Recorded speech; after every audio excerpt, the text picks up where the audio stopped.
You are listening to the Level Up Your Gaming Podcast, episode 125, Using Lore to Enhance Your Games. In today's episode, I discuss using lore to enhance your games. I discuss how lore can improve your world. I also discuss how to present your lore to attract your players. If you'd like to participate in the discussion or leave us feedback, you can contact us at levelupyourgamingpodcast@gmail.com or find us on Facebook at facebook.com/levelupyourgaming. If you like the content and want to hear more of the show, subscribing will ensure you don't miss an episode. New episodes come out almost every Wednesday. Also, please review, tell a friend about the podcast, or share with your gaming group. Now sit back and enjoy the episode. Bow. Level Up Your Gaming Podcast. Welcome to the Level Up Your Gaming Podcast. My name is Aaron, and today I'm flying solo. So, for some podcast updates, had a great meeting with a couple other podcast people, the Dungeon Master's Dojo, D2 the Curtain, and a couple others. Sorry, I didn't write them all down here as part of my notes, but we are working on a cross-promotional live play that's coming in October, so keep an eye out for that. Looking really forward to trying it out and working with these guys. I think it'll just be great for the podcast. Really cool stuff. Also, I'm going to do some more episodes with Tom, Josh, and Ken upcoming. I did have Tom on the last episode, but I don't want to just always do kind of solo formats. They are nice. Right now, I've been doing a lot of traveling with my wife, and it's been good to have the ability to kind of flexibly jump in with some solo topics here as well. And one more thing with the podcast upcoming is that there are some interviews in the works. I will probably be talking with the guys from Bandit Camp. And I'm also looking at a different person who had reached out to me. I don't know if we intersect in the same kind of space here, so I want to make sure that, if I'm going to interview someone, that, where I'm delivering tabletop RPG interview content to you and not just just anybody who wants to get interviewed on the podcast about anything random as well. So those are a couple of the updates. Also, the biggest update that I've got right now, and I've been waiting for kind of the right time to bring it out for the podcast, is that my wife and I were having a baby. It is going to be happening late October is the expected due date. So somewhere in October, this podcast might have some changes coming to it in terms of release for a couple of months. So what I'm hoping to do ahead of time before the baby comes is bank up some episodes and get a good backlog, maybe 4 or 5 episodes, so I can stick to a kind of a weekly release schedule. But in the event that I can't do that, or I don't have enough episodes, the podcast might go to an every other week release schedule through November and probably early December, until I can find more time to be able to record, work through the episodes, and kind of do all that. I promise the podcast won't fade or anything like that, but I'm just kind of giving you some expectations coming up with that, and I'll make sure to line them up with some intros as well. And then, so that way, you're still kind of aware of what's going on with everything. And then, I may also do maybe to supplement, if I go to an every other week format, for a little bit, to be able to drop some shorter episodes. I kind of did that with What Are We Missing? If you remember that episode a couple back, it was like a 10-12 minute episode about a very simple topic and just some really quick hitting points about the topic itself. So I'm hoping that, I'll be able to deliver the podcast in the same format to you without too much interruption, but very excited about that. It's our first child.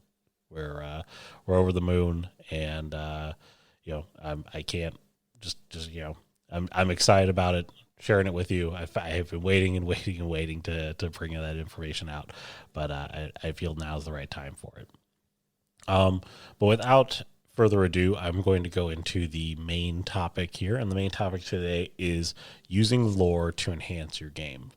So I did get an email from Gary, and thank you for writing in, Gary, where you had heard about, from one of my episodes, you heard me mention the topic of Narnia and kind of understanding the setting. And you brought up the concept of how do you get your players to engage with the lore in your game? How do you put the lore front and center and make it that way? Because in a shared world, or a world that we have already predefined, a la Narnia, or you mentioned Lord of the Rings, Game of Thrones, we have a shared concept of the knowledge in those worlds, and we can kind of, understand events that came before us, how different races interact. Even in D&D, there's a lot of source material about, different lands, different cities, goings-ons about different cities. And, having a place of shared knowledge and lore. And again, it's very useful to kind of draw on. Now, what are you trying to do with lore? Especially if you come into like your homebrew setting. So one more point on that is, if you have a homebrew setting, you don't have any places to draw on the lore. You're basically coming up with the lore as you go, or you're designing the lore as you go. And so the idea of having this big world, if you look at, the world of Tolkien's Middle Earth, there's so much to that. And there's so much more that is kind of written about it that is even further expressed from beyond the books. And that can seem really daunting if you've built your game in some fictitious world that you made up in a setting. My advice would be, as you kind of look at the lore as a whole, is make everything kind of surface level. If you're doing a homebrew setting. The problem, the good and the bad of lore is that lore can take a game that you've got good fundamentals in, and it can accentuate that game and make it like even better than it is right now. I'll give an example from the game that I'm playing in right now, that Jared's running. Jared has done a huge amount of work in kind of introducing these Fae, these people from Phaland, which is basically a parallel world to Earth. And he's kind of introduced the idea of parallel worlds, which we've kind of been toying with in our game as a whole. But one of the things that that you get out of the parallel world is that he brought in elves into the game, and he's got a whole section for like a lexicon of different words and understandings and things that we don't really know. And he's built very, very deep lore, whether or not he's drawing that from, some source for inspiration, or whether he has sort of created it out of whole cloth. I don't know. I'm not, Googling everything he says to us to try and, see where he's pulled this from.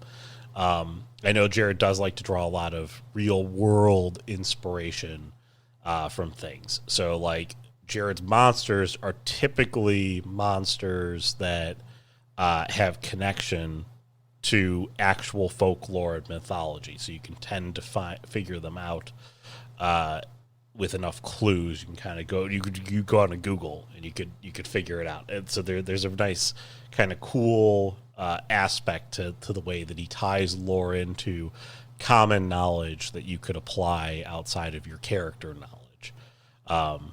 Just like anybody who would have some intuition to look into something, you can find it that way. Or to give you the D&D kind of analog to this would be, you hear about a monster, okay, from the monster manual, and then you go to the tome and you look it up, and that would be like you going to the monster manual, opening it up and being like, it's a kobold. Like, that's the kind of thing he does in the real world. So, or with the World of Darkness setting that he tends to do. That's one of the things he really likes doing. He also likes incorporating the idea of like history into something. to give it give more life to the setting. He really likes to dive into history of stuff. And you could see that in the Red Lake game that we have talked about several times on this podcast. One of the things that made the Red Lake game so good is that he actually he changed one thing about the Native American reservation that he built the setting on, but there actually was a riot in the Native American setting there that was relevant to kind of the history of the whole town and what had happened there, and he had built a whole story and sort of like another little side story about all of that there. So I'm giving you examples of good applications of lore, and in this case it would be kind of modern day setting lore, but one of the things that made the lore so compelling is that he had a very solid foundational game behind it. If he had not had a very solid foundational game behind it, the lore would seem cheap. It would seem like you had spent all your time trying to create this history, and you were trying to create this folklore, and you were trying to do all this, and you sort of, you don't want to put the cart before the horse there, because, you know, if your game doesn't drive, you're not going to get anywhere with your lore. Your players could care less about the lore than, you know, having a game that has solid fundamentals. So if your game is we talked about the example of, you know, your party is going to go fight the Necromancer. That's the game, okay? And everything else that you sort of encounter around it, that's the lore, okay? How do people react to the Necromancer? What has the Necromancer done? Has he risen in the past? Have they been able to cause turmoil and pain and suffering in other parts of the world? That's what you build on. So the game is set where we're going to go take care of this problem, but as you go along, as you collect more information, what you're actually doing is you're collecting the lore around what this person has done or how this world has survived around this person. Maybe they stay out of the conflict. Maybe they're part of the conflict. But the idea is that you're trying to present just enough to give life to what problems this person or creature or ultimate goal and motivation has caused, or how people react in the world itself. Maybe you encounter two towns that don't get along with one another. Okay, that is good kind of surface level lore that you can have. That's actually very useful in a homebrew setting to be able to say, what you really want to be able to do with that is go, I've got my surface level lore. I know that these two towns don't get along with one another, okay? And if my players start asking questions, why would they not be getting along with one another? Maybe they've got a feud over a mine from 10 years ago, and it's disputed still, and now there's a very rich family in one of the towns who left the other town and sort of slighted and stole value and property from the other town. And what you're trying to do there is you're trying to create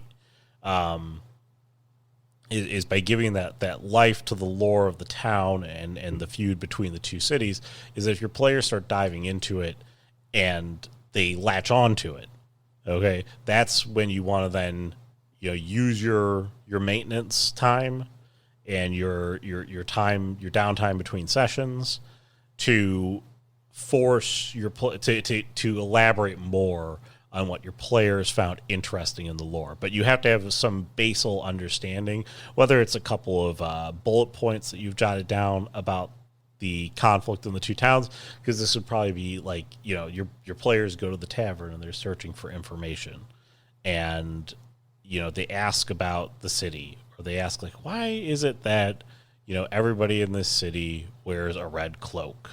Okay, something to that effect.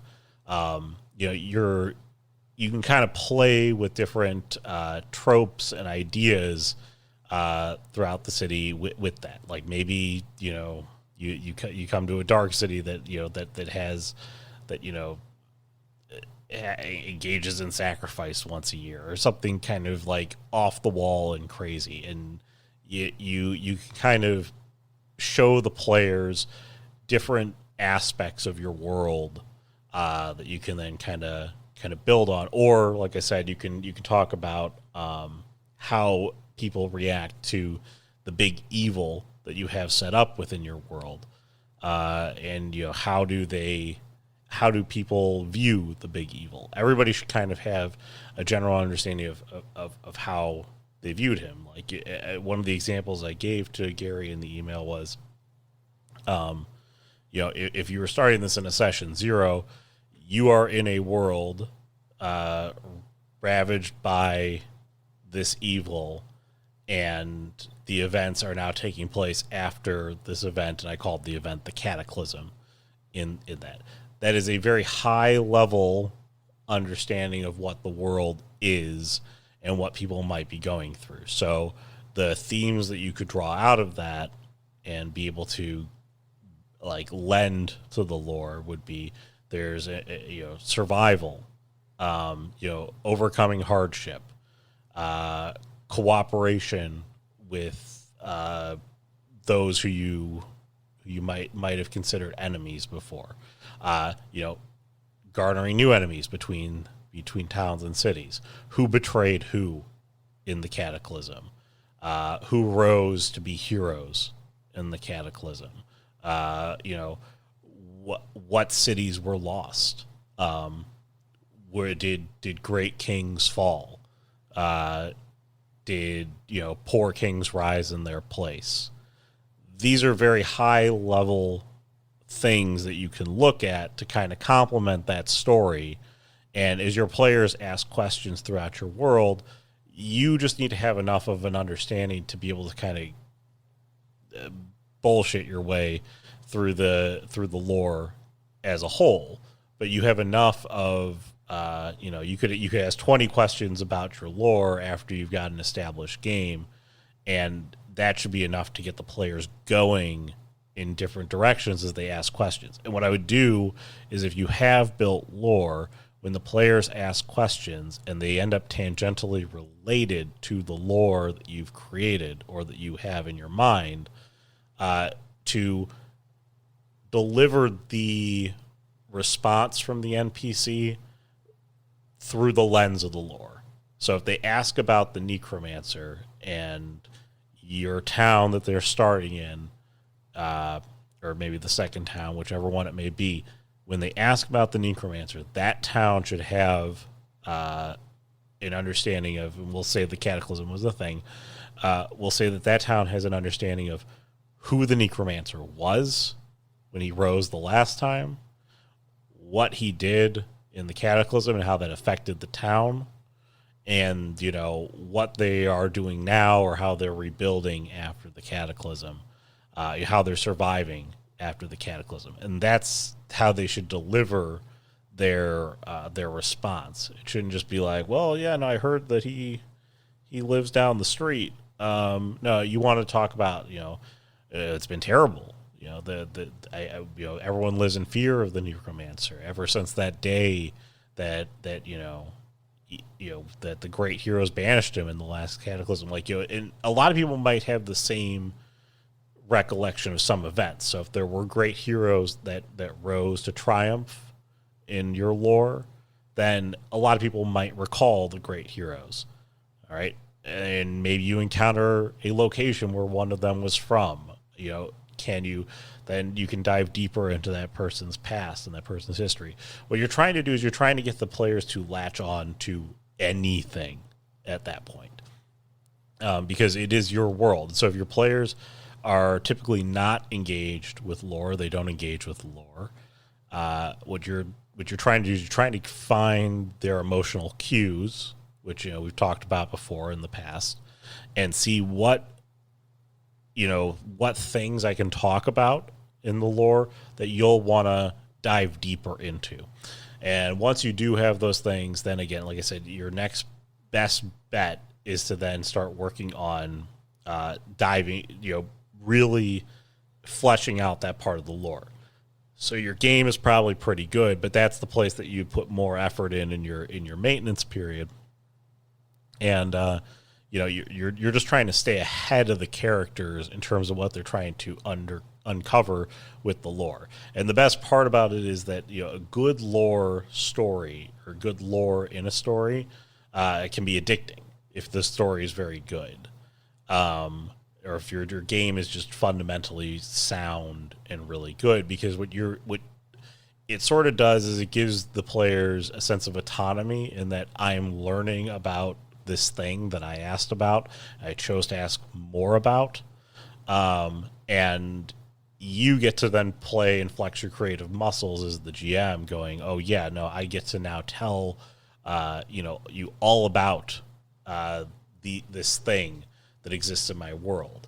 And, when you're kind of world building, that's the best situation to be in, which is, just being able to take something and make sense of it to the players.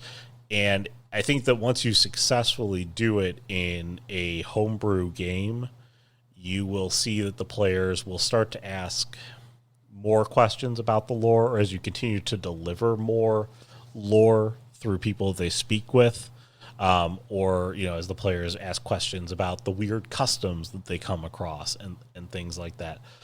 The quirks are the things that tend to bring players to ask more questions, and once they see that they have an impact on the game, you will notice that that the lore, that they'll dive deeper and deeper into the lore. They'll start dissecting it. When I say that they have an impact on the game, if the lore ties by learning about the lore, and this is kind of the ultimate sweet spot for it. If you learn about the lore and then you're able to tie that back into something later in the story that actually helps you overcome or discover something about the thing that you're trying to overcome, then the lore is super rewarding, and your players will probably jump on it all the time, because at that point now you've shown that by learning this nuanced thing about the world, I was able to overcome a problem that I faced later in the game. And when you that connection is so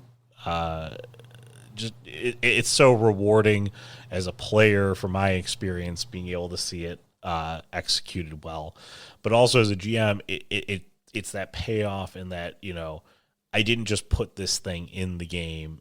The players dove into it, and it turned into this great thing. It's one of those, we've talked about the moments where your players look at you like you're a freaking wizard. This is one of those moments. You end up having it where, if I tell you that there's, that this golden statue, calls forth the rain, but it's been lost for generations, and the players discover later on that somebody has been able to, that there's another town that has been generating rain, and they never have, they're never without it, their crops are always watered, and things like that, and the players then dive deep into it, and they discover this item, and they're able to bring it back to the people. Like, that's rewarding in and of itself. That's making actual impact upon the world. But if you discover something like, you have this tome where you speak about like the old heroes and what they did to overcome things, or and the trials are similar to what your heroes face, that can be very rewarding. Or a clue from the lore itself that when they encounter the puzzle or whatever you have that blocks their path in the future, they're able to draw upon the knowledge of the lore to be able to solve the situation in front of them. Again, just super rewarding stuff in a game as a whole. Again, typically it's best to start delivering lore at the beginning of your game. It's hard to do it if you waited to do it. It's probably going to be a hard thing to jump into. But if you start delivering it from session 0, and kind of give them, you talk about the way the world is going to be, which is, again, you are in this world, it's ravaged by this enemy years after the event. Okay, that is enough to base your world and give it a setting, a tone, and a direction in and of itself. And the players can then ask more about those things to be able to have you be able to expand upon them going in. Because once you hit the session 0, I mean, the truth is you should be able to run the game that night in your first couple of sessions, at least get through your first couple of sessions. But what the players might be interested in, you can derive from that night to be able to add and, kind of maintenance into your final product that is your game. Again, I will mention one more time that you need to make sure that the lore is cohesive. Think about what you're building in the game. If it doesn't make sense, or if you can't connect the dots, or if there are leaps that you need to take within the logic of the lore that just don't make sense, try and fill in the gaps, in what you're trying to present to the players, because a lack of cohesion in the lore can make things, it could just make things very rocky as you try to deliver lore in a game.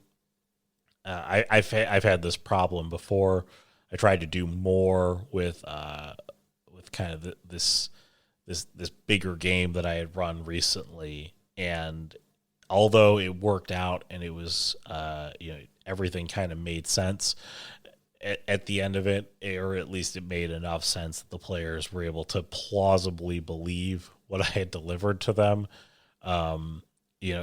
There is a lot of question marks, at least from my side of things, as I look at it, past everything, which is, how do I continue to tie things into this? How do I continue to make sense of the lore? And never retcon your lore. Again, I've got strong opinions about retconning things.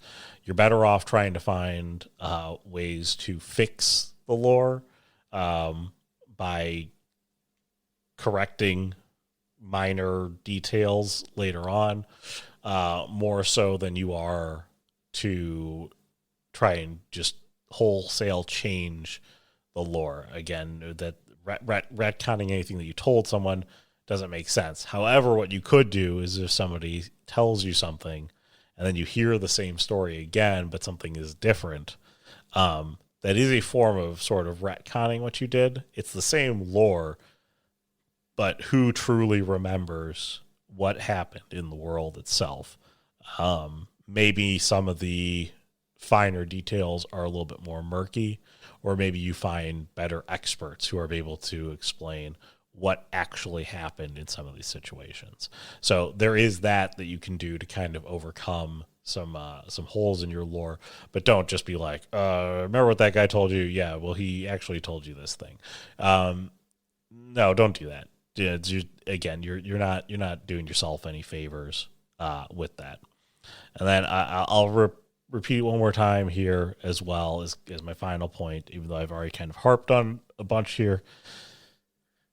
Lore cannot fix your game if your game is not fundamentally good. If you didn't bake the cake, you can't put a bunch of frosting over lumps of coal and call it a cake. You have to have a good fundamental game with no lore and just a good story before you can put lore around it. It complements a game. It does not make a game. And again, players see that when they start diving into things that are lore based. They start looking at it and they'll go, well, I don't understand why this history is so important. if, but I don't, I don't see any connection to that here. Like you're missing major gaps in your game. I don't feel like there's any way to solve this problem. I don't feel like there's any way to overcome this bad guy. You've cut off all the choice within the game and all the decision making and all the things that drive players forward. In an absence of that, you've put lore in place, and lore is it's a good salad dressing. It's not the salad. It's it's good frosting. It's not the cake. It's whatever. I can keep doing food analogies all I want here, but you're not trying to deliver them a book. You're trying to deliver them a game, and in the game, you're also getting the experience of, whoa, there's a lot of other things going on here, and you can then have that lore drive you into your next quest. Like, yes, I do want to dive more into, this feud between the two towns, and I do want to, understand more about the living god that lives in City X. I do want to understand more about these heroes that have fallen and these monuments to them, and people. They claim there's a legendary sword hidden beneath the caverns guarded by a dragon. Like, there's all sorts of like different things that you can do with the lore, but you have to have a very good game. And again, your best side stories will probably come from the lore. Your players will find the things, the bits and pieces that they find interesting out of the lore, and they'll use that lore to go forward. And again, the two rewarding points of it are, being able to deliver the lore through your NPCs as part of their natural response to your questions regarding the main story, and your players then latching on to different bits about that, and also being able to connect the lore to different events that happen later on, or using it to understand motivations of your kind of big bad evil guy at the end of the story. Those are great ways to use lore to enhance your game, and players will see it, and when they see it, it's hard to not engage with it continuously. So again, I feel like I could probably keep going around and around in circles there and continue to talk about that, but that's just a little bit on how I like to apply lore in a game, and again, how I feel like it's best utilized within a game in terms of being able to accentuate the game as a whole. But if you have other thoughts on how you like to apply lore, or maybe you have different ways of how you like to design lore in a game, or maybe you like to build your games heavily in lore and build the rest of the world around. I mean, there's a different there's multiple ways to build a game. So if you prefer to go start at the lore side of things and work your way and work a game into it, how do you do it? levelupyourgamingpodcast@gmail.com or facebook.com/levelupyourgaming. Also, we are on Facebook, so smash that not Facebook. We are on YouTube. So smash that like button on YouTube. You can subscribe there if you prefer to get your podcasts on YouTube, and all that other good stuff. Go ahead and review the podcast, subscribe, recommend it to a friend, your gaming group. Stay tuned for more good content, and I promise I will make sure to get stuff in the books and lined up, so when we get to October or the end of October, and my life is changed forever for the better, I will be able to continue to deliver this podcast to you in all its glory. So thank you for listening, and have a great week, everyone. Gaming podcast, level it up.